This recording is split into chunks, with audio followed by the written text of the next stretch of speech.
بسم اللہ الرحمن الرحیم مولاي صلی وسلم دائما ابدا علی حبیبک خیر الخلق کلہم۔ ناظرین اکرام، السلام علیکم ورحمۃ اللہ وبرکاتہ۔ میں آپ کا میزبان سید القرنین اشرف گیلانی آپ کی خدمت میں ایک مرتبہ پھر حاضر ہوں۔ آج ہم ایک خاص پروگرام لے کر آپ کی بارگاہ میں حاضر ہوئے ہیں، اور وہ خاص پروگرام ایک خاص شخصیت پر ہے اور ان کی شان اور عظمت بیان کرنے کے لیے ہے۔ ناظرین اکرام، حضور مولا علی مشکل کشا شیر خدا رضی اللہ تعالیٰ عنہ، آپ کی شہادت مبارکہ وہ 21 رمضان المبارک کو ہوئی۔ اسی مناسبت سے آج ہم حضرت سیدنا مولا علی شیر خدا مشکل کشا رضی اللہ تعالیٰ عنہ کی سیرت کے حوالے سے سماعت کریں گے۔ مولا علی کی شان یہ ہے کہ آپ کم سنی سے لے کر آخری عمر تک اسلام کے عظیم عظیم اور عظیم تر مجاہد اور معاون رہے۔ مولا علی کی شان یہ ہے کہ آپ نبی اکرم صلی اللہ تعالیٰ علیہ وسلم سے اتنے قریب تر رہے کہ حضور علیہ الصلوۃ والسلام نے آپ کے بارے میں بہت ساری احادیث آپ کی فضیلت میں ارشاد فرمائی۔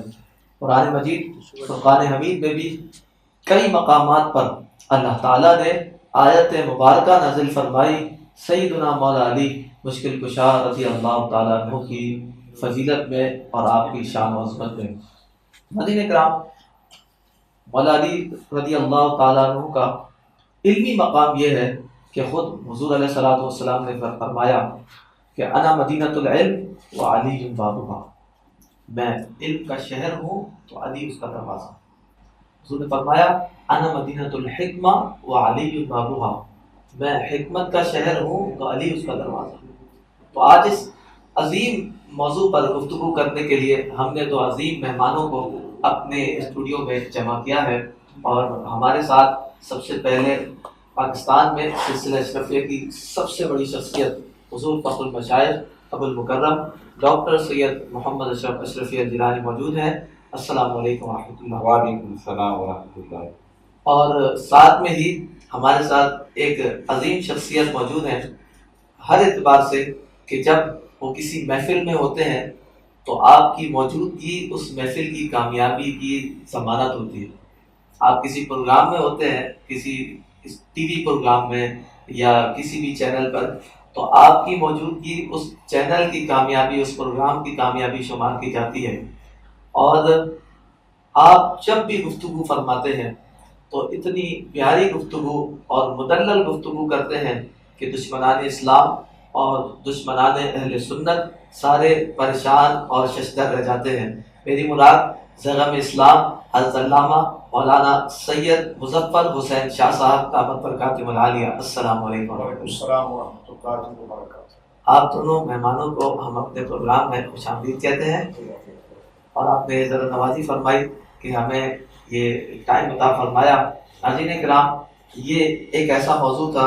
کہ جس پر گفتگو کرنے کے لیے ہمیں انہی دو ستاروں کی ضرورت تھی۔ اللہ تبارک و تعالیٰ ان کا سایہ ہمارے سروں پر تاخیر قائم و دائم رکھے۔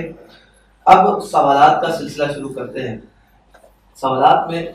ناظرین کرام بہت سارے سوالات ہیں مولا علی کے متعلق، آپ کی شان و عظمت کے متعلق، اور آپ کے خلاف جو لوگ سوچتے ہیں اور جو عقیدہ رکھتے ہیں ان کے متعلق۔ تو ہم ابتدا کرتے ہیں اپنے سوالات کی حضور فخر المشائخ سے۔ حضور یہ ارشاد فرمائیے کہ حضور مولا علی مشکل کشا شیر خدا رضی اللہ تعالیٰ عنہ کی ولادت کب ہوئی، اور آپ سابق الایمان کس طرح ہیں؟ بسم اللہ الرحمن الرحیم۔ حضرت علی شیر خدا کرم اللہ تعالیٰ وجہ کریم کی ولادت بعض روایت کے مطابق 13 رجب 6 صدی عیسوی میں ہوئی۔ اچھا، روایت میں آتا ہے کہ آپ کے والدہ محترمہ جن کا نام تھا حضرت فاطمہ بنت اسد رضی اللہ تعالیٰ عنہ بیت اللہ کا طواف فرما رہی، اسی دوران درد محسوس ہوا اور آپ بیت اللہ میں داخل ہوئی، اور وہیں حضرت علی کرم اللہ تعالیٰ وجہ کریم کی ولادت باسعادت ہوئی۔ یہ بھی ایک بہت بڑی سعادت کی بات ہے۔ اچھا، اب آپ دیکھیں کہ ولادت اور وصال یعنی شہادت ہوئی مسجد میں، ولادت ہوئی بیت اللہ میں، یعنی ان کی زندگی کی ابتدا بھی اللہ کے گھر سے اور انتہا بھی اللہ کے۔ بیت اللہ میں ولادت ہے اور کوفے میں مسجد میں شہادت، جو ہو کعبے میں پیدا اور شہادت پائے مسجد میں۔ یہ ان کی ایک انفرادی خصوصیت ہے۔ اچھا، ولادت کے بعد آپ دیکھتے ہیں کہ بچے کو گھٹی دی جاتی ہے۔ خاندان کے کسی بڑے بزرگ سے، اگر کہیں مرید ہے تو پیر صاحب سے دلوا دو، کوئی شاگرد ہے تو جی استاد محترم سے دلوا دو، کوئی متقی پرہیز کا ایک سکون ہوتا ہے کہ بچے کی پہلی غذا۔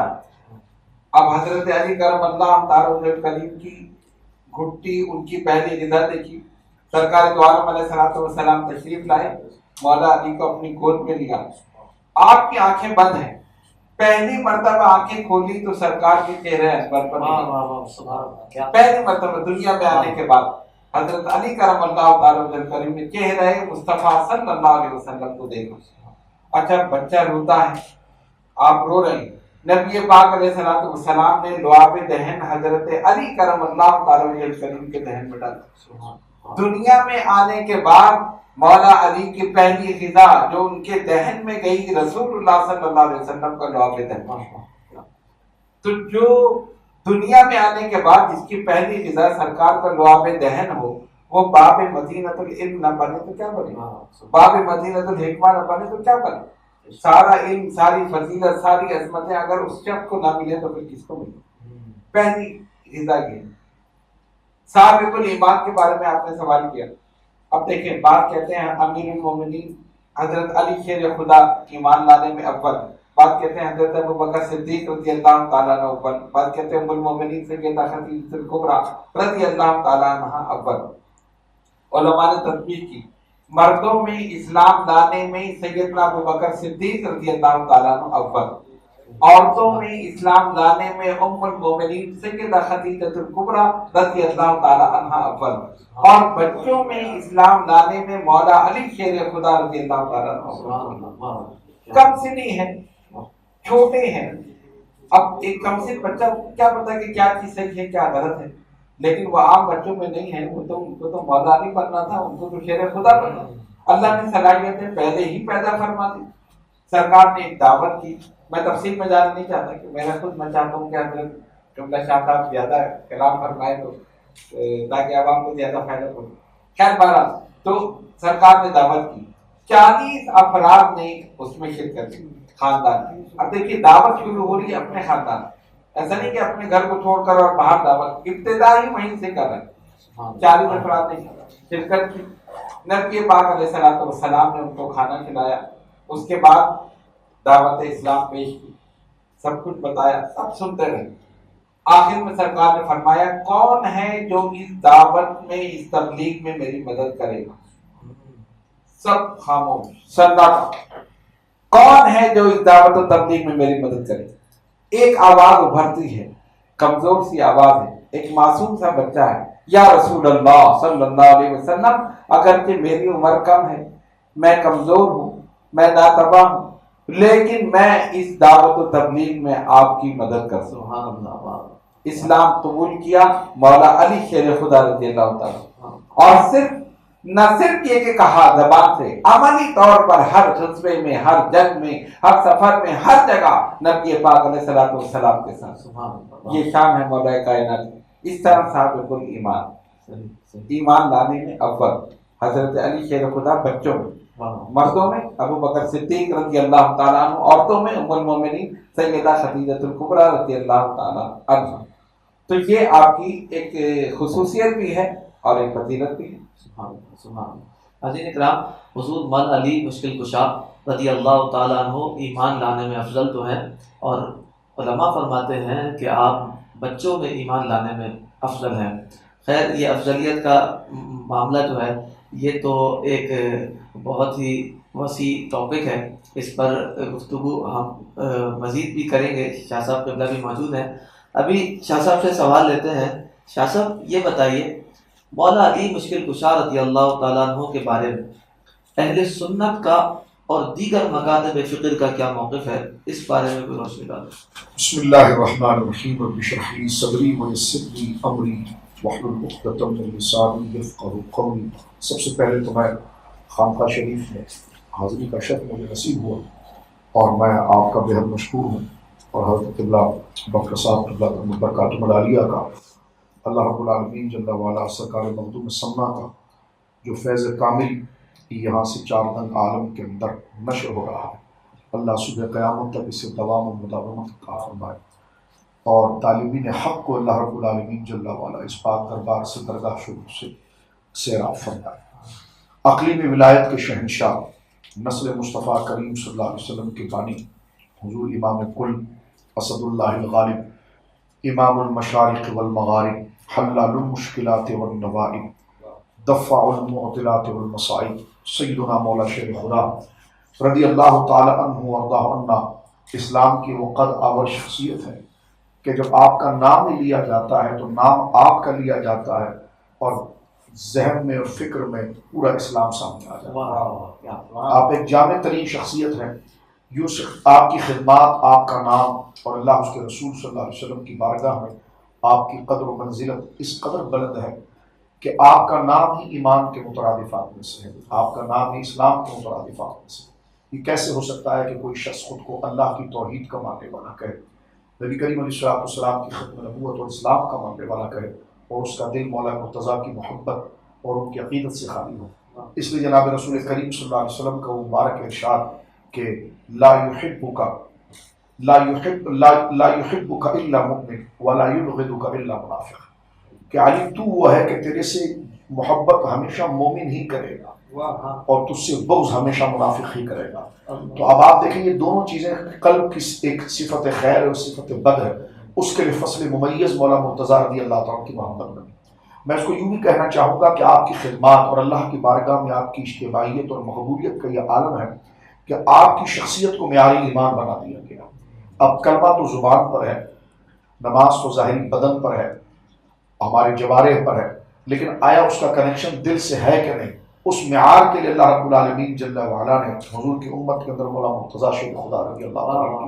عقیدت و محبت کو معیار بنایا۔ اب آپ کا یہ ارشاد مبارک کے آپ نے حکم فرمایا کہ مولا مرتضیٰ شیر خدا رضی اللہ تعالیٰ عنہ اہل سنت و جماعت اور دیگر کے درمیان آپ کا کیا مقام ہے، یہ تو میں نے امت کا ایک اصل رسول جو تصور ہے وہ پیش کیا۔ سرکار مولا مرتضیٰ شیر خدا رضی اللہ تعالیٰ کی قدر و منزل جس طرح حضور پیر صاحب دامت برکاتہ العالیہ ابھی آپ کی ولادت کے حوالے سے، خدمات کے حوالے سے ذکر فرما رہے تھے، سرکار شیر خدا رضی اللہ تعالیٰ امت کے اجلہ اصفیاء میں آپ کا شمار ہے، اجلہ اصحاب میں آپ کا شمار ہے، اہل بیت میں اجلہ مقام آپ کا ہے، حضور علیہ السلام کی محبوب اور احب شخصیات کے اندر سر فہرست آپ کا نام شمار ہوتا ہے۔ آپ سے محبت ایمان ہے، آپ سے خدا نہ کرے الیاذ باللہ بغض اور آپ کی کسر شان کو بیان کرنا معاذ اللہ، یا آپ کی شان عظمت کو گھٹانا، یہ نفاق کی علامت ہے۔ اس کے ساتھ ساتھ جب آپ معیار ایمان ہیں، معیار ایمان ہے، تو اب اس کے ساتھ اس کو اگر ہم سمپل کریں اور اس کو سمرائز کریں تو اس اعتبار سے دیکھیں کہ آپ کا تعارف جب ہوتا ہے، جس طرح کہ حضرت نے ذکر فرمایا کہ بچوں میں سب سے پہلے ایمان لانے والے آپ ہیں، مردوں میں حضرت ابوبکر صدیق رضی اللہ تعالیٰ عنہ۔ قرآن کریم فرقان حمید نے جو معیار افضلیت بنایا ہے اور معیار فضیلت بنایا ہے، تو ایک تو ہے فضیلت اور ایک ہے افضلیت۔ افضلیت کے معیار کے اندر اللہ رب العالمین جل وعلا نے اس چیز کو بیان فرمایا کہ ان اکرمکم عند اللہ اتقاکم، جو تقوی ہو، کثرت ثواب ہو، کثرت اجر ہو۔ تو اس ترتیب کے اعتبار سے اہل سنت و جماعت جو ترتیب خلافت کی بیان کرتے ہیں کہ حضرت ابوبکر صدیق، حضرت عمر، حضرت عثمان اور حضرت مولا مرتضیٰ شیر خدا رضی اللہ تعالیٰ عنہ، تو اسی ترتیب کے ساتھ اہل سنت کے نزدیک افضلیت کا معیار ہوتا ہے کہ حضرت ابوبکر صدیق رضی اللہ تعالیٰ بعد انبیاء سب سے افضل ہیں، ان کے بعد رتبہ حضرت سیدنا فاروق اعظم کا ہے، پھر اس کے بعد رتبہ حضرت عثمان غنی کا، پھر مولا مرتضیٰ شیر خدا رضی اللہ تعالیٰ۔ مولا مرتضیٰ اب یعنی اس ترتیب کے بعد جو آپ کی خلافت و افضلیت کا جو ترتیب ہے وہ حضرت عثمان غنی کے بعد جب آتی ہے، تو پھر امت کا اس بات پر اہل سنت کا اجماع ہے کہ آپ اس ترتیب کے اندر اپنے پیش رو تین کے بعد امت میں سب سے افضل ہے۔ یہی عقیدہ سرکار مخدوم سمنا رضی اللہ تعالیٰ کی جو لطائف شریف میں اس سے پہلے بھی ہم نے پروگرام ذکر کیا، یہی صوفیہ اہل سنت کا عقیدہ، یہی علماء اہل سنت کا عقیدہ۔ اور اسی لیے آپ کی ذات مبارکہ کو حضور سید عالم نے فرمایا تھا کہ تیری شان مثل عیسیٰ کے ہے، کہ حضرت عیسیٰ علیہ السلام کو کچھ لوگ ایسے تھے کہ جو آپ کی عظمت سے یکسر گویا کہ عاری اور متنفر اور اس سے مبغض ہو گئے، اور اس بغض کے اندر جو آپ کو اللہ رب العالمین نے حضرت عیسیٰ کو کمالات عطا فرمائے تو وہ یکسر اس کا انکار کیا، اور ایک وہ ہے جو غلو غیر حق میں اتنا آ گئے کہ جو آپ کا منصب و مقام نہیں تھا اس مقام تک ان کو پہنچایا۔ تو اس لیے حضور نے فرمایا کہ علی تیری وجہ سے، اور حضور مولا مرتضیٰ خود بھی بیان فرماتے تھے، یہ تقریباً ادھر ہو یا ادھر دونوں جانب کی کتابوں میں روایت مستند موجود ہے کہ یہلک فی یا رجلان، میری وجہ سے دو قومیں ہلاک ہو جائیں گی، محب مفرط و مبغض مفرط، میری محبت میں غلو کرنے والا اور میرے بغض میں غلو کرنے والا۔ تو اہل سنت و جماعت میں بھی الحمدللہ تعالیٰ جو صوفیہ جس میں سرکار مخدوم سمنا جیسی قدور شخصیت اہل سنت کے اندر ہے، تو اولیاء کا سلسلہ اصفیاء کا سلسلہ جو اہل سنت کے اندر ہے، تو الحمدللہ اہل سنت و جماعت جو اجماع کے تحت کہ حضور علیہ السلام کی نیابت کے ساتھ اور حضور علیہ السلام کے بعد ساری امت میں جو اعلیٰ افضل تر جو لوگ تھے اور اعلیٰ لوگ جو تھے ان کی اتباع اور تتبع کے اندر اہل سنت و جماعت کا یہ نظریہ ہے، وہی نظریہ جو سرکار مولا مرتضیٰ رضی اللہ تعالیٰ نے اپنی زندگی میں گزارا، خلفاء کے ساتھ جو آپ کا رابطہ رہا، ان کے پیچھے نمازوں کا جو سلسلہ رہا، ان کی قدر و شان کو جو قبول کرنا تھا، یہ تمام کے ترتیب کے اعتبار سے خلاصہ یہ کہ جو ترتیب خلافت کی ہے وہی ترتیب اہل سنت و جماعت کے اندر افضلیت کی ہے۔ اچھا، دوسری جانب اگر آپ نے پوچھا کہ دوسری جانب انتہائی غلو غیر حق ہے۔ اب آپ دیکھیں ایک طرف تو خوارج کھڑے ہیں، وہ تو حضرت مولا مرتضیٰ رضی اللہ تعالیٰ عنہ کو یعنی جو آپ کا مقام و مرتبہ اس سے سرے سے آپ کو معاذ اللہ گویا کہ عاری مانتے ہیں، آپ کی خلافت بھی یہ بھی قائم نہیں، چہ جائے کہ وہ آپ کی فضیلت کے قائم، الیاذ باللہ ان پر یہ نحوستی اور بربادی اور بے برکتی اتری ہے کہ انہوں نے معاذ اللہ الیاذ باللہ اپنی زبان سے سرکار مولا مرتضیٰ جن کا نام ایمان کا نشان ہے ان کی تکفیر کر دی۔ تو اب آپ دیکھیں یہ مبغض مفرط کہاں لے گئے، اب کچھ بظاہر محب مفرط آ گئے، انہوں نے جناب کہا کہ جناب حضرت مولا مرتضیٰ شیخ خدا رضی اللہ تعالیٰ جو ہے وہ حضور کے علاوہ سارے نبیوں سے افضل ہے، اب انہوں نے نبیوں سے بھی اونچا درجہ، بعض ایسے تھے کہ جناب انہوں نے معاذ اللہ آپ ہی کی الوہیت آپ کے اندر بانی اور کہا کہ رب آپ ہی کے اندر صلاحیت کر چکا ہے، بعض جو تھے وہ یہ اکثر یہ کہنے لگے کہ جناب آپ کا رتبہ جو ہے وہ آپ جو ہے وہ انبیاء سے بھی افضل ہے۔ تو یہ وہ چیزیں ہیں جو عقل سے بھی خلاف ہے اور قرآن سے بھی خلاف ہے، یہ چیز کو نہیں قبول کیا جاتا، اور حضرت مولانا مرتضیٰ شیخ خدا رضی اللہ تعالیٰ کی پوری مبارک زندگی اس حوالے کے ساتھ۔ میں خلاصے کے طور پر یہاں پر سرکار مخدوم سمنا رضی اللہ تعالیٰ عنہ کی لطائف اشرفیہ شریف کا ایک ہی اقتباس مختصر ساز کرتا ہوں، یہ لطائف شریف ہے اور اس کا لطیفہ نمبر 49 ہے۔ اس میں سرکار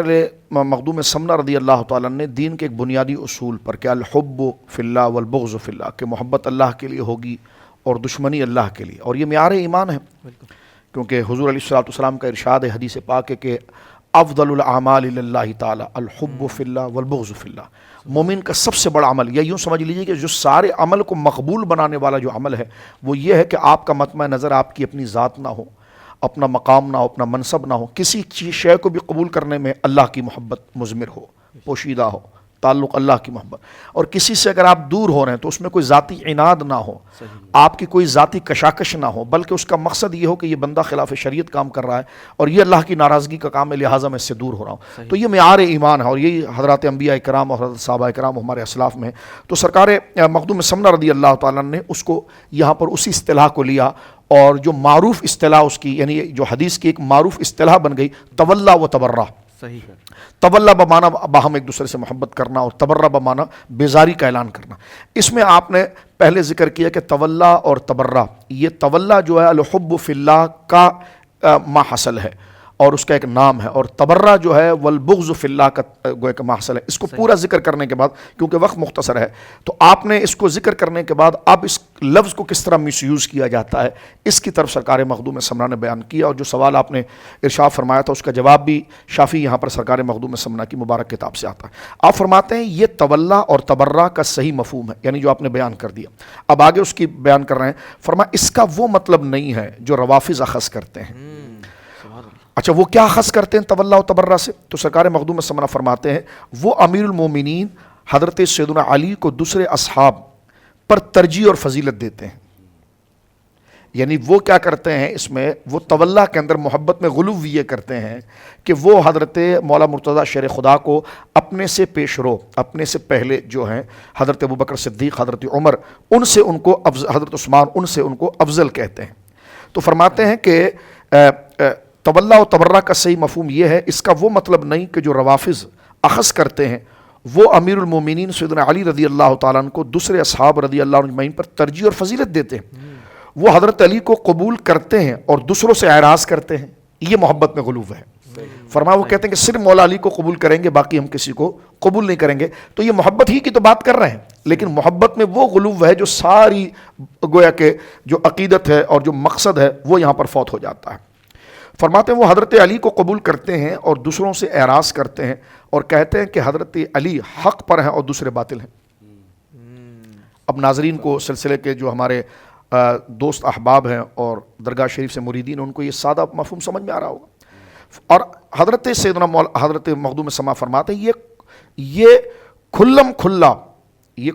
کھلا بڑائی جتلانا ہے، حالانکہ صحابہ کرام کی شان میں آیات اور احادیث موجود ہیں۔ صحیح۔ آگے فرماتے کما قال النبی صلی اللہ علیہ وسلم الصحابہ کالنجوم فبأیہم اقتدیتم اہتدیتم، حضور سید عالم نے فرمایا میرے سارے صحابہ ستارے کے مثل ہے، اور اس میں سے جس کی بھی آپ پیروی کرو گے تو ہدایت پر رہو گے۔ آگے فرماتے ہیں یہ فقیر بعض رافضیوں سے ملا ہے جو حضرت علی کی محبت میں بہت زیادہ غلو یعنی بے جا بڑھوتی کرتے ہیں اور اپنی جہالت پر مصر ہیں۔ اللہ میں کہتا ہوں کہ اہل سنت کہتے ہیں کہ حضرت ابوبکر افضل و اکمل تھے، اور روافظ ترجیح و تفضیل کے قابل ہیں، یعنی اہل سنت کہتے ہیں کہ حضرت ابوبکر صدیق جو وہ افضل ہیں، اور رافضی جو ہے وہ یہاں سے حضرت مولا کی تفضیل کے قائل ہیں، لیکن آگے فیصلہ بھی دیکھیں کیا لیکن حضرت علی نے دوسروں سے تبرہ نہیں کی، جیسے روافظ حضرت علی کی محبت میں دوسروں سے تبرہ کرتے ہیں، ان کا یہ عمل حضرت علی کے خلاف ہے۔ میں کہتا ہوں کہ تمام علماء کا اس پر اتفاق ہے کہ محبت کرنے والے کے دین کا راستہ محبوب کے تابع ہوتا ہے، سبحان اللہ، واہ واہ۔ اور وہ کامل جب ہوتا ہے جب اپنے محبوب کی صفات حمیدہ کو اپنے اندر پیدا کر لے، ایسا شخص خدا اور رسول کا محبوب بن جاتا ہے۔ تو یہ سرکار مخدوم سمنہ رضی اللہ تعالیٰ نے آپ ہی کا جو حکم تھا کہ حضرت مولا مرتضیٰ شیر خدا سید الغالب رضی اللہ تعالیٰ عنہ کے بارے میں اہل حق کا اور دیگر لوگوں کا کیا ہے، میں نے کچھ اس پر تمہید بھی پیش کی، اور اس کے لیے مقدمہ مکمل طور پر لطائف اشرفیہ شریف میں لطیفہ 49 کے اندر سرکار امام ربانی حضرت سیدنا مخدوم سمنانی رضی اللہ تعالیٰ نے بیان فرما دیا۔ سبحان اللہ۔ ناظرین اکرام، شاہ صاحب قبلہ نے حضور مخدوم سمنانی رحمۃ اللہ تعالیٰ علیہ کے حوالے سے اور آپ کی کتاب لطائف اشرفی کا حوالہ دے کر یہ بات پختہ کر دی کہ حضرت سیدنا مولا علی مشکل کشا شیر خدا رضی اللہ تعالیٰ عنہ آپ چوتھے خلیفہ ہیں، اور آپ کی فضیلت یہ صدیق اکبر، فاروق اعظم کے اور عثمان غنی رضی اللہ تعالیٰ عنہ کے بعد ہے۔ اچھا شاہ صاحب، ایک سوال آپ سے اور ہے، وہ یہ ہے کہ ہم نے یہ دیکھا تاریخ میں کہ جب نبی علیہ الصلاۃ والسلام نے مدینہ منورہ میں آپ نے ریاست قائم کی، اور حضور علیہ الصلاۃ والسلام کے پردہ فرمانے کے بعد پھر سیدنا صدیق اکبر خلیفہ ہوئے، افضل البشری بعد الانبیاء، اس کے بعد حضرت فاروق اعظم خلیفہ ہوئے، پھر سیدنا عثمان غنی خلیفہ ہوئے۔ اچھا، پھر مولا علی مشکل کشا رضی اللہ تعالیٰ عنہ کی جب خلافت آتی ہے، پھر ہم نے دیکھا کہ دارالخلافہ تو پہلے مدینہ تھا، تینوں دور میں مدینہ ہی رہا، اور چوتھے دور میں آ کے یعنی سیدنا مولا علی کے دور میں آ کے وہ مدینہ سے کوفہ آ گیا، تو اس کی کیا وجوہات تھیں اور اس میں کیا فوائد حاصل ہوئے، اس بارے میں کچھ فرمائیں۔ دیکھیں حضور پیر صاحب، اس کو یوں بھی سمجھا جا سکتا ہے کہ کوفہ جو اگر جغرافی اعتبار سے اس کو آپ دیکھیں تو اس شہر کو آباد حضرت عمر رضی اللہ تعالیٰ نے کیا۔ تجارت حوالے سے بھی ایک حبس کی ضرورت تھی کہ یہاں سے ملک شام تک کا راستہ بڑا طویل ہو جاتا تھا، اور اس میں انتہائی ذہنی اور بدنی کوفت ہوتی تھی۔ صدر فاروق اعظم رضی اللہ تعالیٰ ایک بہت بڑے مدبر شخص تھے، اور ان کی ریاست جو آپ نے بنائی ہے وہ تو ضرب المثل ہے کہ جب بھی ریاست کے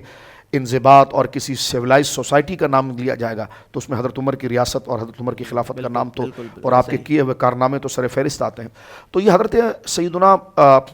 فاروق اعظم رضی اللہ تعالیٰ نے جہاں متعدد شہر بنائے، ایک تو آبادی کو بانٹنے کے لیے، ایک تو درمیان میں تجارتوں کی منڈیوں کو تقسیم کرنے کے لیے بے بہا فائدے اس میں ہوتے ہیں، اور ناظرین اس کو سمجھتے ہیں کہ شہر ایک شہر سے دوسرے شہر کو کیوں بنایا جاتا ہے۔ تو کوفے کو جو ہے وہ حضرت سیدنا فاروق اعظم نے بنایا، اور بنانے کے بعد وہاں سے مختلف علاقوں سے لوگوں کو لا کر آباد کیا، تاکہ وہ بن گیا ہے تو اب ظاہر سی بات ہے بنجر میں ایک بنجر علاقہ ہے، اب اس کو باقاعدہ ڈیولپ کیا ہے، مکانات بنائے ہیں، وہ ایسی لوگوں کو دے دیے گئے کہ آپ آ کر رہیں، تاکہ ایک بازار بھی ادھر بن جائے، آنے والا کوئی قافلہ ہو تو وہاں پر تھوڑا دیر کچھ دنوں کے لیے رک بھی سکتا ہے، وہاں سودا بیچ بھی سکتا ہے، وہ آگے بھی جا سکتا ہے وہاں، تو اس کو کمانے کے لیے اس کے لیے زیادہ مواقع بھی ہو جائیں گے، اور یہاں پر شہروں کی آبادی بھی تقسیم ہو جائے گی۔ اس زمانے میں حضرت فاروق اعظم کو یہ فکر لاحق ہوئی تھی کہ جناب کوفے میں تو ہم نے لوگوں کو بھیج دیا ہے، لیکن ان کی دینی تربیت کے لیے کیا کریں گے؟ تو حضرت فاروق اعظم رضی اللہ تعالیٰ عنہ کی یہ دور اندیشی، قبلہ پیر صاحب آپ دیکھیے کہ حضرت فاروق اعظم رضی اللہ تعالیٰ نے تقریباً 1500 صحابہ کرام کو، جن میں زیادہ تعداد جو بدری صحابہ کی تھی، میں یہ نہیں کہہ رہا کہ بدری 1500 تھے، بدری تو 1500 نہیں تھے، بعض لوگوں کو غلط فہمی ہوتی ہے کہ آپ بدری، تو میں یہ کہہ رہا ہوں کہ جملہ 1500 صحابہ تھے، جس میں اصحاب بیت رضوان بھی تھے، اصحاب شجرہ بھی تھے، اور اس میں زیادہ تعداد، کیونکہ اہل بدر کا ایک نام ہے، ان کا ایک مقام ہے، تو اہل بدر کو ان میں زیادہ شامل کیا، ان کو کوفہ بھیجا، اور وہاں پر 2 شخصیتوں کو آپ نے بھیجا، جس میں وہاں پر قاضی القضاء اور مفتی اعظم جو بنا کر بھیجا وہ حضرت سیدنا عبداللہ بن مسعود رضی اللہ عنہ، اور آپ جانتے ہیں حضرت عبداللہ بن مسعود کا علم میں کیا مقام ہے، کیا تفوق ہے، بلکہ اگر بات چل پڑی ہے تو میں ایک محبت کی بات کر دوں، حضرت حذیفہ بن یمان رضی اللہ تعالیٰ عنہ کہتے ہیں، مسلم امام احمد میں روایت موجود ہے اور مستدرک کے اندر روایت موجود ہے کہ حضرت حذیفہ بن یمان صحابی رسول صاحب السر نبی صلی اللہ علیہ وسلم، جو سرکار علیہ الصلوۃ والسلام کے رازدار تھے، ان کے سامنے قاری نے سورہ المائدہ کی آیت پڑھی، یا ایھا الذین آمنوا اتقوا اللہ وابتغوا الیہ الوسیلہ، تو کسی نے ان سے پوچھا کہ یہ وابتغوا الیہ الوسیلہ سے کون مراد ہے، تو انہوں نے فرمایا عبداللہ بن مسعود مراد ہے۔ اللہ اکبر، یہ صحابی کی تفسیر ہے، اور آپ یہ کہا کرتے تھے، مسلم امام احمد میں 3 سے 4 جگہ پر یہ لفظ موجود ہے کہ لقد علم المحفوظون من اصحاب محمد صلی اللہ علیہ وسلم ان عبداللہ ابن مسعود اقربهم الی اللہ الوسیلہ، فرمایا کہ سارے جتنے حضور سید عالم صلی اللہ علیہ وسلم کے مدبر اور علماء صحابہ ہیں، وہ ہر بندہ اس بات کو جانتا ہے کہ عبداللہ ابن مسعود اللہ کے نزدیک محبوب وسیلوں میں سے ایک وسیلہ ہے۔ تو حضرت عبداللہ ابن مسعود رضی اللہ تعالیٰ عنہ کو حضرت فاروق اعظم نے وہاں بھیجا،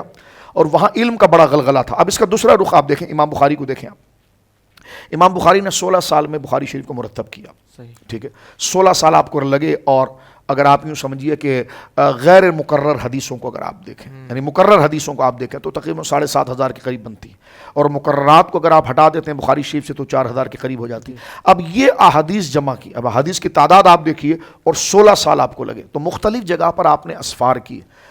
تو حضرت سیدنا امام ابن حجر عسقلانی رحمۃ اللہ علیہ نے حدیث الساری کے اندر جو فتح الباری کا مقدمہ ہے اور دیگر کتابیں ہیں، تو وہاں ان سے پوچھا گیا تھا حضرت امام بخاری سے کہ آپ نے یہ احادیث کہاں کہاں سے اخذ کی ہے،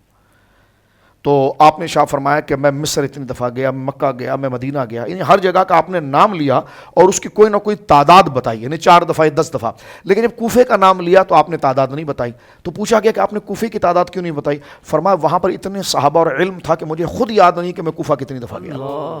اس سے صرف میں نے ایک منظر آپ کے سامنے پیش کیا ہے کہ کوفہ کی علمی اٹھان کتنی تھی، اور وہ علمی مرکز، اور وہیں پر سرکار مولا مرتضیٰ پہنچے ہیں، اور وہیں پر حضرت امام اعظم پیدا ہوئے ہیں، تو یہ کیا کہ اہل سنت کے لیے بڑا فیضان تھا۔ اب آ جائیے دوسری طرف، آپ کے اس سوال کا یہ دوسرا رخ کہ آپ نے کیپٹل کو کیوں چینج کیا،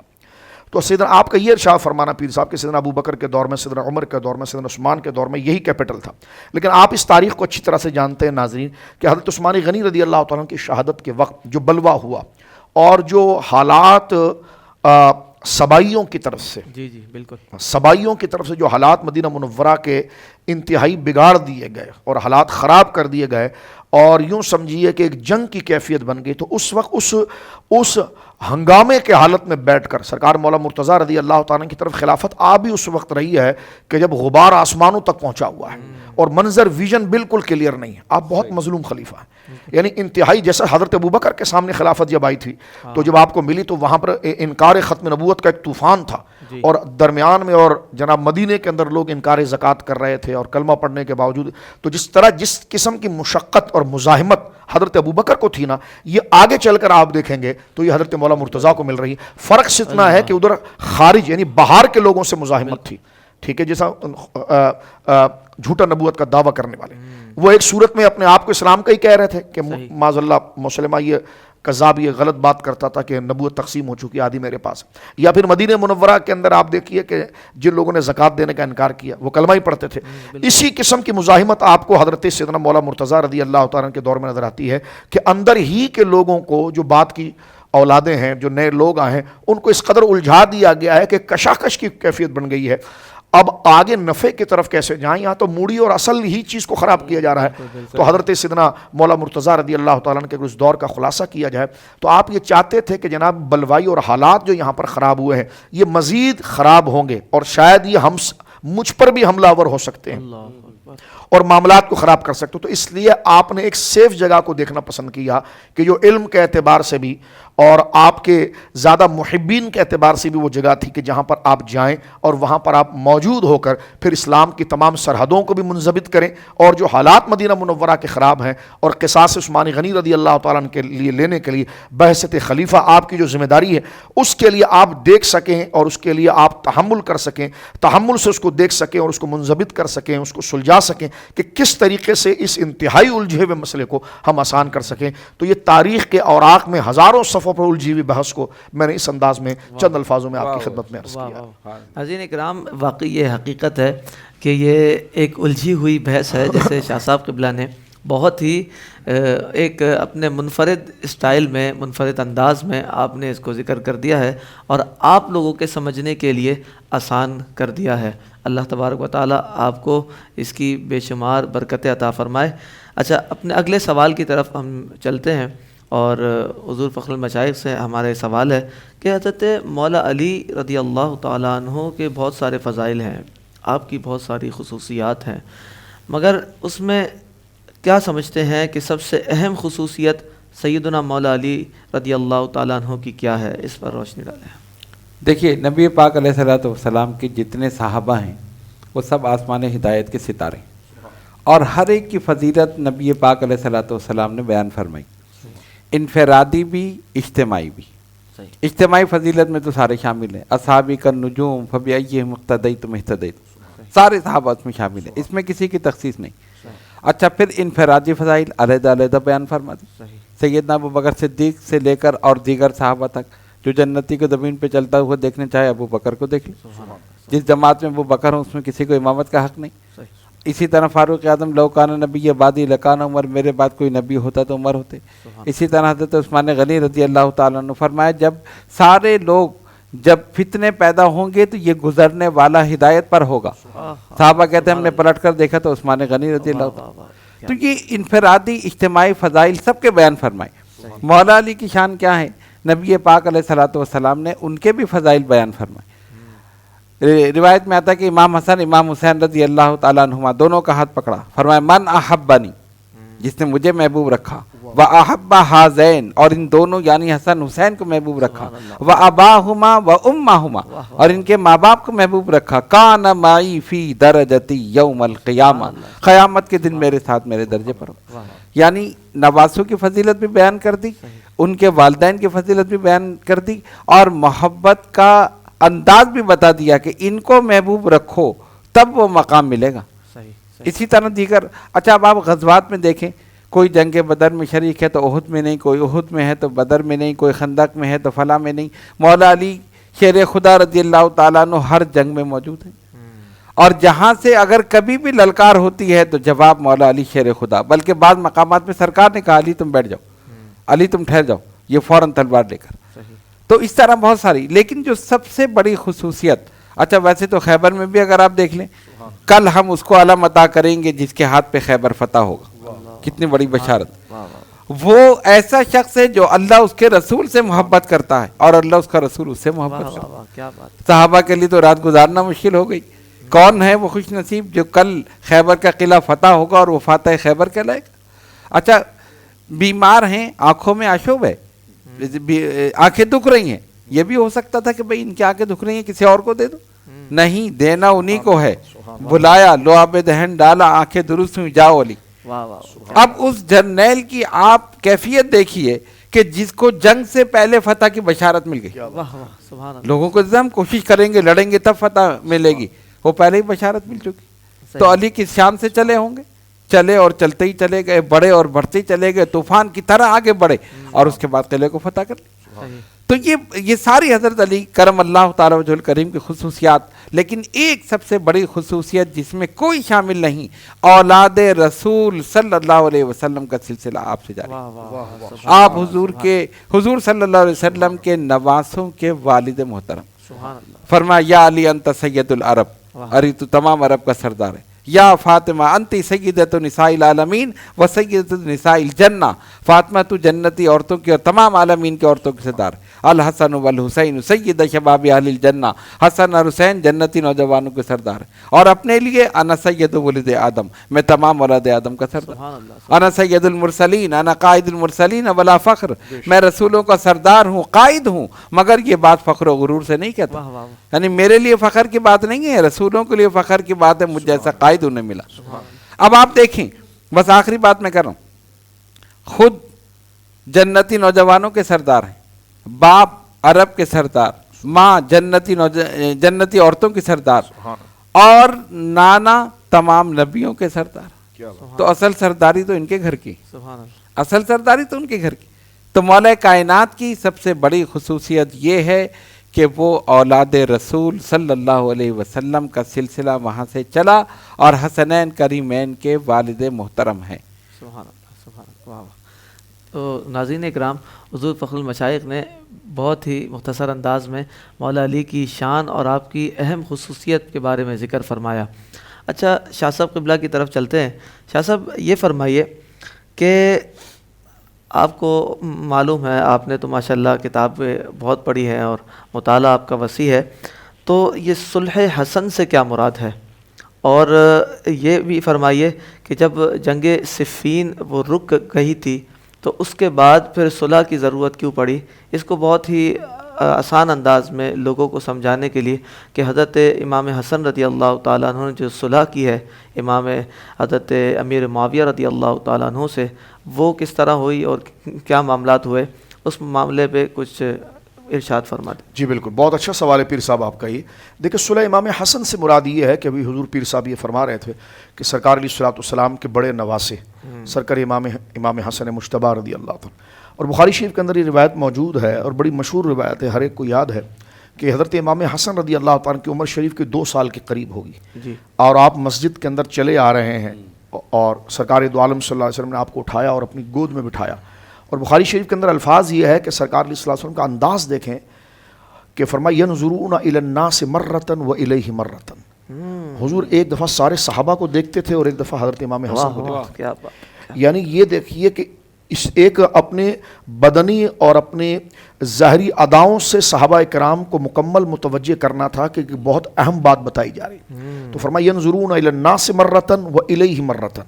یعنی ایک دفعہ جو ہے وہ سارے صحابہ کو دیکھتے تھے، ایک دفعہ امام حسن کو دیکھتے تھے، اور پھر ارشاد فرمایا کہ ابنی ھذا سید، یہ میرا بیٹا جو ہے یہ سید ہے، سردار، لعل اللہ ان یصلح بین الفئتین عظیمتین من المسلمین او کما قال علیہ الصلوۃ والسلام، فرما اب 2 سال کے ہیں آپ، اور حضور علیہ الصلوۃ والسلام صحابہ کو بتا رہے ہیں یہ میرا بیٹا جو ہے نا، یہ میرا بیٹا ابنی، یہ میرا بیٹا ہے، اور ھذا سید، یہ میری امت کا سردار ہے،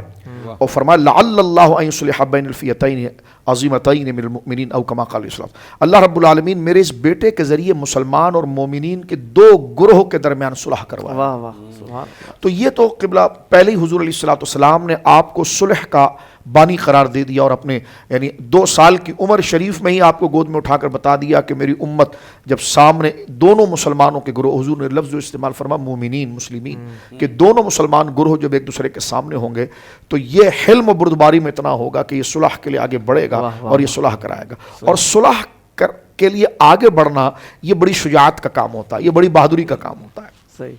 اب آپ دیکھیے کہ ساری چیز آپ کے کنٹرول کے اندر آ جائے اور پھر آپ درگزر کریں تو یہ بہادروں کا کام ہوتا ہے۔ تو حضور علیہ الصلوۃ والسلام نے کیا فرمایا؟ سرکار نے ارشاد فرمایا کہ بہادر وہ نہیں، کمال کا جملہ یہ میں اور اگر اپنے آپ پر محسوس کریں تو پتہ چلتا ہے، حضور نے فرمایا کہ بہادر وہ نہیں پچھاڑ دے، بہادر وہ جو درگزر کر دے، اور درگزر کرنے میں برداشت کتنا ہے۔ سید النساء العالمین سیدہ بطول زہرا صلوات اللہ علیہ ابیہا وعلی علیہا، جب حضور سید عالم صلی اللہ علیہ وسلم کی وصال پاک کے وقت حضور کے پاس آئی تھی تو سرکار دو عالم صلی اللہ علیہ وسلم نے جہاں دیگر بشارتیں ان کے دائیں کان میں اور بائیں کان میں دی تھی، وہاں یہ بھی فرمایا تھا کہ زہرا رضی اللہ تعالیٰ عنہ، اللہ رب العالمین نے میرا حلم اور میری بردباری تیرے بیٹے حسن کو دی ہے، میری حلم اور میری بردباری اور میری شجاعت اور میری جرت تیرے بیٹے حسین کو دی ہے، اور اسی طریقے سے بدن بھی تقسیم ہوا ہے، جو مولا مرتضیٰ کہتے ہیں کہ الحسن اشبہ برسول اللہ صلی اللہ علیہ وسلم ما بین الصدر الی الراس والحسین ما اسفل من ذلک اشبہ برسول اللہ صلی اللہ علیہ وسلم ما اسفل من ذلک، کہ حضرت مولا مرتضیٰ جو خوش شمائل کے امام ہیں اور حضور کے سراپا کو بیان کرنے میں سب سے بڑا درجہ رکھتے ہیں، آپ فرماتے ہیں میرے بیٹے کو میں دیکھتا ہوں تو میرا بیٹا اپنے سینے سے لے کر سر تک حسن جو ہے نا وہ حضور کی طرح ہے، اور میرا بیٹا حسین جو ہے وہ سینے سے لے کر پاؤں تک حضور کی طرح ہے۔ اب آپ دیکھیں شجاعت جو ہے نا وہ سینے کی صفت نہیں، وہ پاؤں کی جمانی کی صفت ہے،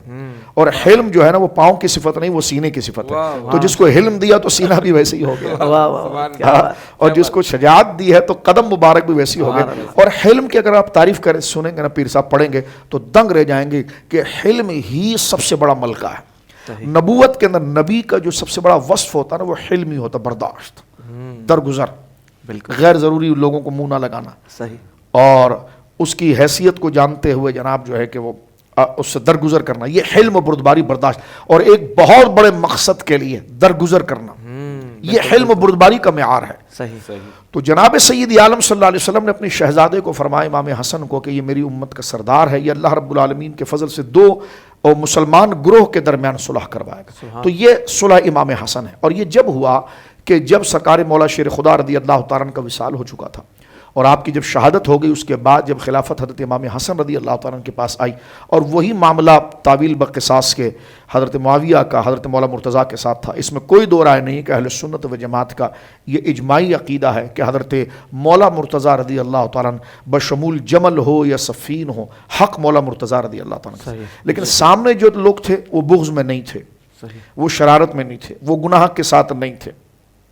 وہ فسق میں نہیں تھے، وہ ایک تعویل قصاص کے ساتھ تھے، اور وہ بھی مجتہد تھے، مانا کہ ان کی یہ خطا اجتہادی ہے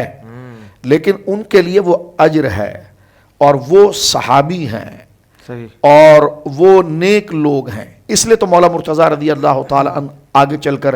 آپ نے حکم قائم کیا، حضرت معاویہ سے صلح کی بات کی تھی۔ اگر یہ اس معاملے میں ہوتا تو حضرت مولا مرتضیٰ رضی اللہ تعالیٰ عنہ تو جب تک سارے فتنے کو ختم نہ کرتے تو تلوار نیام میں داخل نہ کرتے، وہ شیر خدا ہیں، لیکن یہ صلح کی بات کی طرف آنا اور علاقوں کی تقسیم کا ہو جانا،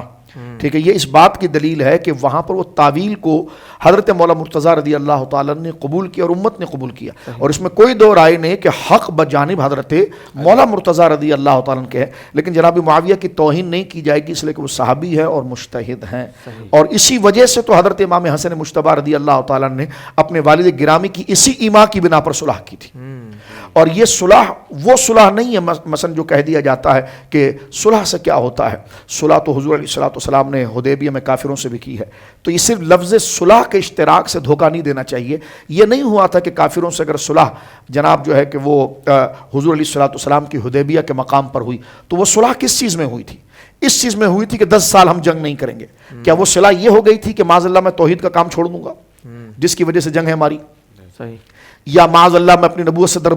دستبردار ہو جاؤں گا علیہ باللہ، یا میں مشن حق کے کام سے دستبردار ہو جاؤں گا اور جتنے علاقے میں نے فتح کی سب میں تمہیں دیتا ہوں، اب آپ کا قانون یہ اس طرح سے ہوا تھا؟ نہیں، لیکن یہاں پر اگر آپ دیکھیں یہ صلح حدیبیہ والی صلح کی طرح نہیں ہے، وہ تو حق اور باطل کے درمیان صلح تھی، یہ تو دونوں ہی اپنے ہیں، اور اس میں احوط طریقہ کیا تھا اس پر حضرت امام حسن گئے، اور یہ نہیں کہ صرف صلح کی، صلح کرنے کے بعد جو ریاستی زمینیں تھی وہ بھی حوالے کی اور تمام قانون حوالے کی، اور جو قانون اور جو نظام ان کا یعنی جب نظام اور آرڈر دمشق سے جاری ہوا اس کے آگے آپ نے مزاحمت بھی نہیں کی، اس کو بالکل بدستور قائم ہونے دیا۔ اور پھر حضرت امام حسن مجتبی رضی اللہ تعالیٰ عنہ کو اگر حضرت معاویہ کوئی تحفہ تحائف اگر روانہ کرتے، آپ سے ملنے کے لیے آتے، تو یہ تو داتا صاحب نے لکھا ہے، غوث اعظم نے لکھا ہے، سب نے لکھا ہے، سرکار مخدوم سمرا نے لکھا ہے، اس کو حضرت امام حسن مجتبی قبول بھی فرماتے تھے اور گویا کہ آپ سے ملاقات بھی کرتے تھے۔ تو یہ تمام چیزیں گویا کہ حضرت معاویہ معاویہ رضی اللہ تعالیٰ عنہ کے صحابی ہونے کے اور مجتہد ہونے کی اور ان کے فیصلے میں مانا کہ اس درجے کے اندر جو مولا کے مقابلے میں ہے وہ خطا اجتہادی ضرور ہے، لیکن اس کے باوجود وہ خطا عنادی نہیں ہے، وہ فسق نہیں تھا، وہ عناد نہیں تھا. اس وجہ سے تو یہ بزرگ شخصیات جو رسول اللہ کے جانشین بھی اولاد بھی ہیں، آپ دیکھیے کہ یزید سے آپ لڑ جاتے ہیں اور جام شہادت حضرت امام حسین قبول کر لیتے ہیں، گود کے پیارے عظیم حضرت علی اصغر رضی اللہ تعالیٰ عنہ بھی شہید ہو جاتے ہیں، لیکن آپ سر منہ انحراف نہیں کرتے.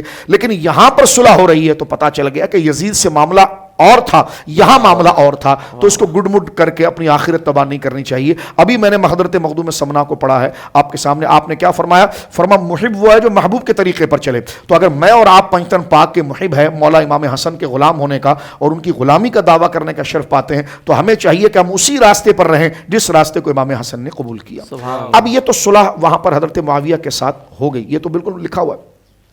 پھر یہ آپ کا یہ فرمان ہے کہ جب حضرت علی رضی اللہ تعالیٰ کے ذریعے جب صلح کی بات چل گئی تھی، بڑی ویل پوائنٹ آپ نے نکالا، اس کے بعد امام حسن کی ضرورت کیوں تھی؟ اس میں علاقوں کی تقسیم تھی. یعنی یہ کہہ دیا گیا تھا کہ عراق کے جو خطے ہیں یہ تمام علاقے مولا مرتضیٰ کی طرف رہیں گے، اور یہ جو شام کا خطہ ہے یہ جناب معاویہ رضی اللہ عنہ کی طرف رہے گا. تب بھی تقسیم ایک لحاظ سے باقی تھی. حضرت امام حسن نے کمال کا کام کیا کہ سب حضرت معاویہ کو دے دیا کہ عراق میں بھی آپ آ جائیں، مدینے میں بھی آپ آ جائیں، مکے میں بھی آپ آ جائیں. تو اب آپ دیکھیے کہ کیا معاذ اللہ اس صلح کو کافروں کی طرح جو صلح ہوئی تھی یہ اس سے تشبیہ دی جائے گی؟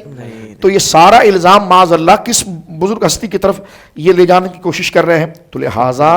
حق جو تھا وہ حضرت امام حسن مجتبیٰ کی طرف تھا، اور آپ نے جو فیصلہ کیا وہ بھی حق ہی کی طرف تھا. تو لہٰذا یہ علاقوں کی جو تقسیم تھی یہ پھر آپ نے مکمل طور پر ان کے حوالے کی. اور میں بات ختم کرنے کے لیے، کیونکہ مشائخ کے چاہنے والے ہماری بات سن رہے ہیں اور اس کا لباب اور ما حصل ان تمام ابحاث کا یہ ہے کہ سرکار داتا صاحب کی کتاب کشف المحجوب آپ لے لیں. جی ٹھیک ہے. اب کشف المحجوب شریف اگر آپ لے لیتے ہیں، وقت ہوتا تو میں بھی کتاب کھول کے بھی پڑھتا، لیکن میں زبانی بتا رہا ہوں، ذرا اس کو سنیں. حضرت داتا صاحب رحمۃ اللہ تعالی علیہ نے کشف المحجوب شریف کے اندر جہاں حضرت امام حسین رضی اللہ تعالیٰ عنہ کا آپ نے ترجمہ مرتب کیا، اور حضرت امام حسین رضی اللہ تعالیٰ، کیونکہ حضرت داتا صاحب نے کام یہ کیا ہے قبلہ کہ آپ نے جو ہے آپ حضرت داتا صاحب رحمۃ اللہ علیہ نے تمام اسلاف اور تمام مشائخ جو ہیں ان کے تذکروں کو جمع کیا. آپ اگر داتا صاحب کی کتاب دیکھیے، میں نے کھول لی ہے، یہ کشف المحجوب شریف کو اگر آپ دیکھیں گے تو اس میں جتنے اولیاء ہیں، جتنے صوفیاء ہیں، جتنے اکابر ہیں، ان کے حالات کو آپ نے بیان کیا. کیونکہ یہ کتاب بیک وقت جو ہے داتا صاحب رحمۃ اللہ علیہ کی، جہاں تصوف کے نادر امور اور نادر مقام کی تفسیر اور تحقیق کی طرف ہے، وہیں پر یہ اسماء الرجال کے حوالے سے صحابہ کرام رضوان اللہ اجمعین کے اقوال، ان کے حالات، ان کی زندگی کے حوالے سے ایک بہت بڑا سرمایہ ہے. اس میں آپ حضرت امام حسن مجتبیٰ رضی اللہ تعالیٰ عنہ کا ذکر مبارک کر رہے ہیں صفحہ نمبر 125 پر. حضرت امام حسین رضی اللہ تعالیٰ عنہ کا ذکر کرتے ہوئے دیکھیں کتنی زبردست بات یہاں پر حضرت داتا صاحب رحمۃ اللہ علیہ نے کی ہے. اور یہ میں معذرت چاہوں گا آپ سے، میں نے کتاب اس لیے کھولی کہ تاکہ میں بلفظ ہی وہی الفاظ آپ کے سامنے پڑھ سکوں، تاکہ ناظرین اور جو سلسلے کے بزرگ ہیں ان کو یہ مکمل بات جو ہے واضح طور پر نظر آ جائے کہ یہ کیا بات تھی. حضرت داتا صاحب رحمۃ اللہ علیہ امام حسین کے ترجمے میں لکھتے ہیں، فرماتے ہیں آپ اہل ابتلا کے قبلہ اور رہنما اور شہید دشت کربلا ہیں. بہت بڑا جملہ، ایک جملے میں پوری کائنات جمع کیا. آپ اہل ابتلا کے قبلہ، وہ رہنما اور شہید دشت کربلا ہے، اور تمام اہل طریقت آپ کے حال کی درستگی پر متفق ہیں. اس لیے آپ یہ آگے جملہ سنیے، آپ کے سوال کا پورا جواب اس میں آ گیا. اس لیے جب تک حق ظاہر اور غالب رہا، یہ امام حسن کی بات نہیں کر رہے ہیں، امام حسین پاک کی بات کر رہے ہیں. فرما رہے ہیں کہ امام حسین کا عمل کیا تھا؟ فرمایا اس لیے کہ جب تک حق یعنی دین شریعت حق ظاہر اور غالب رہا، آپ حق کے فرمان بردار رہے. اور جب حق مغلوب اور مفقود ہوا تو تلوار کھینچ کر میدان میں نکل آئے. اب مجھے یہ بتائیے، آپ امام حسین نے تلوار کس کے لیے اٹھائی؟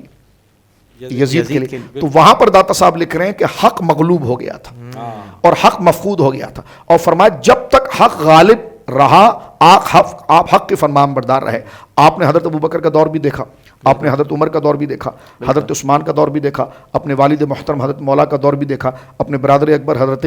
سیدنا حسن کا دور بھی دیکھا اور اپنے ساتھ جناب معاویہ کے بھی دور دیکھا. تو یہ 6 دور ہے اور داتا صاحب اس طرف اشارہ کر رہے ہیں کہ جب تک حق غالب و ظاہر رہا آپ حق کے فرمان بردار رہے, اور جب حق کو مغلوب اور مفقود ہوتا ہوا دیکھا تو تلوار کھینچ کر میدان میں آ گئے. تو یہ ساری چیزیں حضرت داتا صاحب جو سید السادات امام حسن کے شہزادے ہیں اور غوث پاک رضی اللہ تعالیٰ عنہ کے اوپر درجے میں تایازاد بھائی ہیں اور حسنی سید ہیں, اللہ اکبر, مولا مرتضیٰ کی اولاد ہیں, سیدہ زہرا پاک کی اولاد ہیں. تو آپ سے بڑا سید اور آپ سے زیادہ نسب سادات کی قدر کو کون جاننے والا ہوگا. تو لہٰذا آپ نے یہ لکھ دیا کہ جب تک حق غالب رہا امام حسین کیا رہے, فرما حق کے فرمان بردار رہے.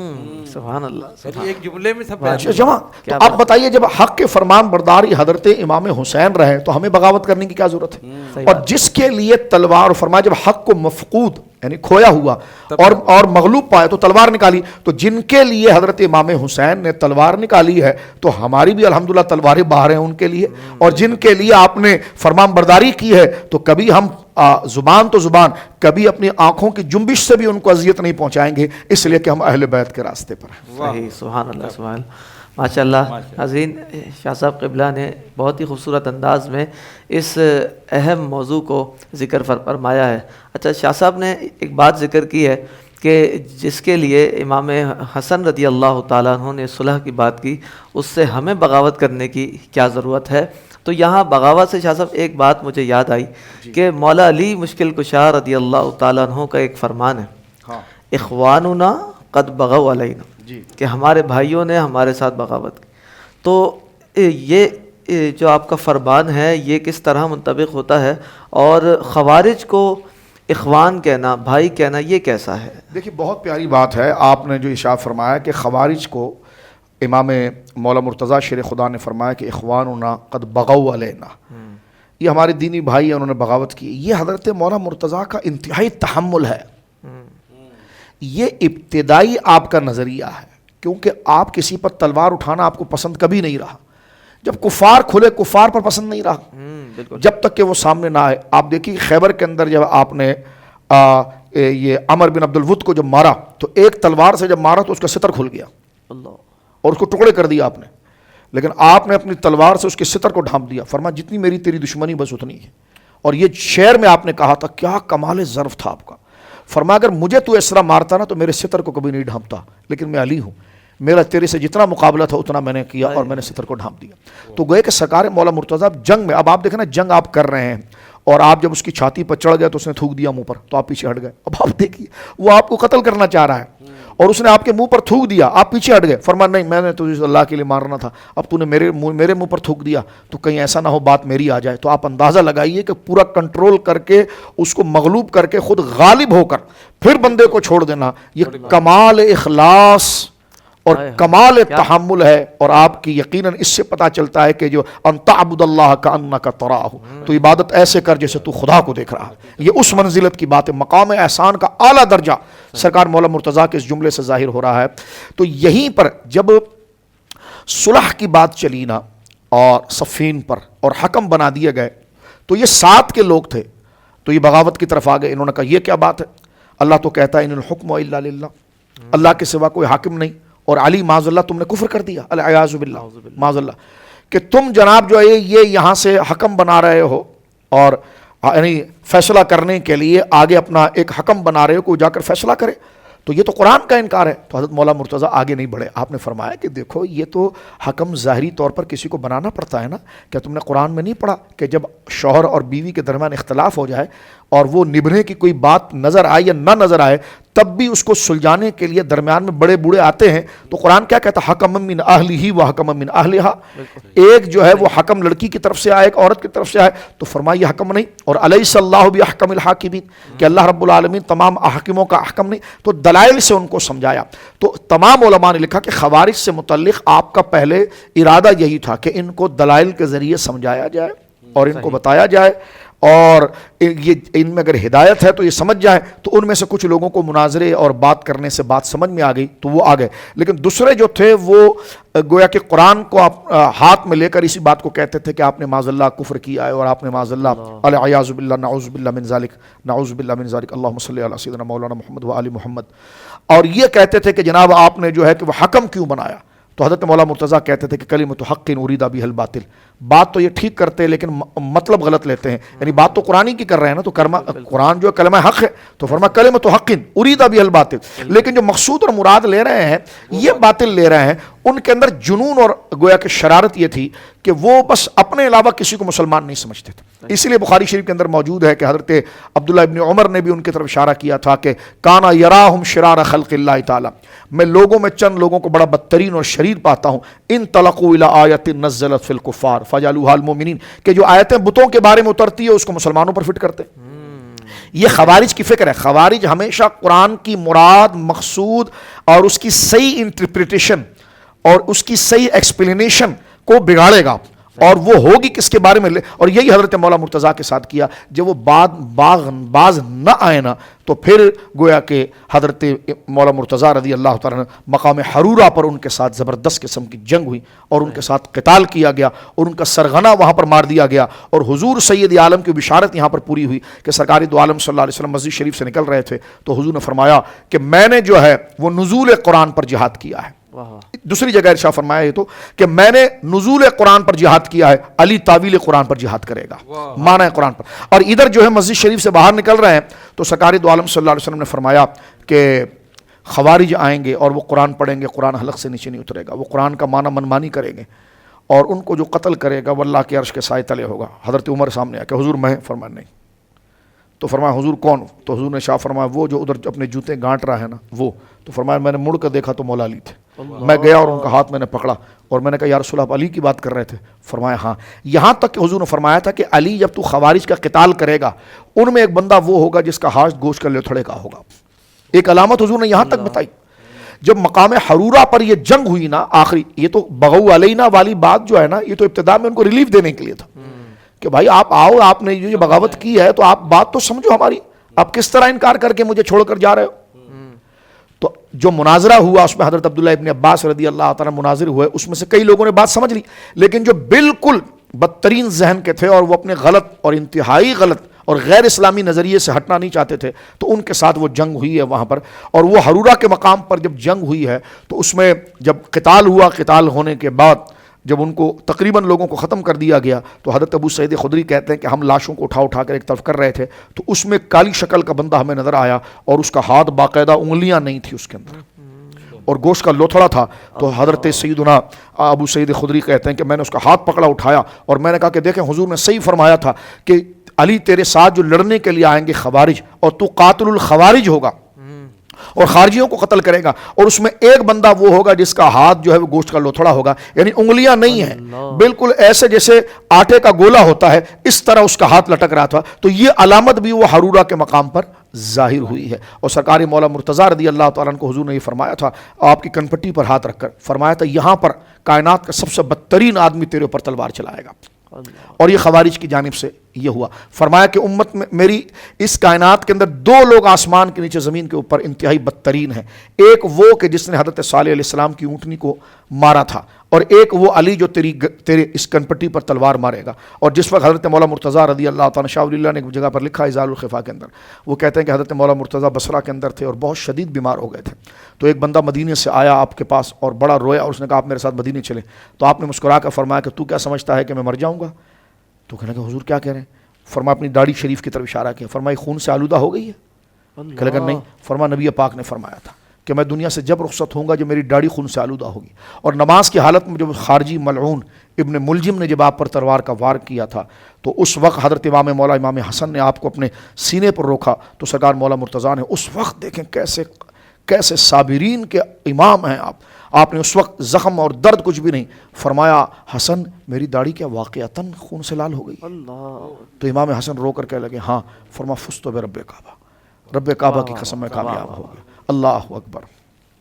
واہ شاہ صاحب. ناظرین اکرام، یقیناً آپ لوگ بھی اس گفتگو سے لطف اندوز ہوئے ہیں اور ہمیں بھی بہت ہی زیادہ گفتگو سے یہ محسوس ہوا کہ حب علی کیا ہے اور مولا علی مشکل کشا رضی اللہ تعالیٰ عنہ کا مقام و مرتبہ کیا ہے.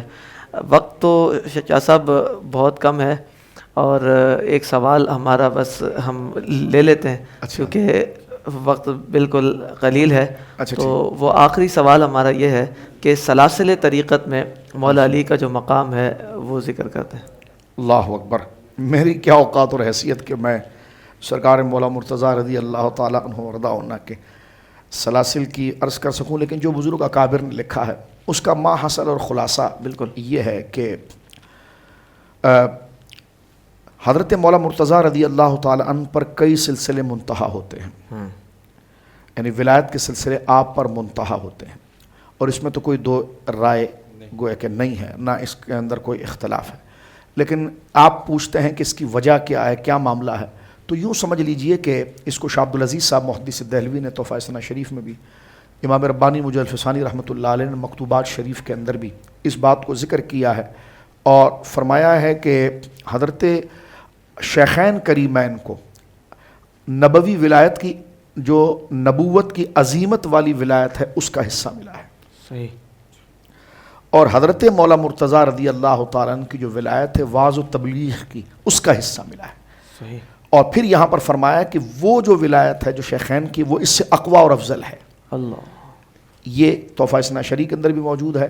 اور یہ جو ہے وہ مکتوبات امام ربانی موجود ہے، اور اس میں اس بات کو امام ربانی نے اس انداز میں ذکر کیا ہے، اور یہی چیز آپ کو حضرت عبدالقدوس گنگوہی رحمۃ اللہ علیہ جو سرکار مخدوم سمنا کی مریدوں میں نیچے درجے میں آتے ہیں نظامی سلسلے کے اندر، حضرت عبدالقدوس گنگوہی رحمۃ اللہ علیہ جن کے شہزادے ہیں حضرت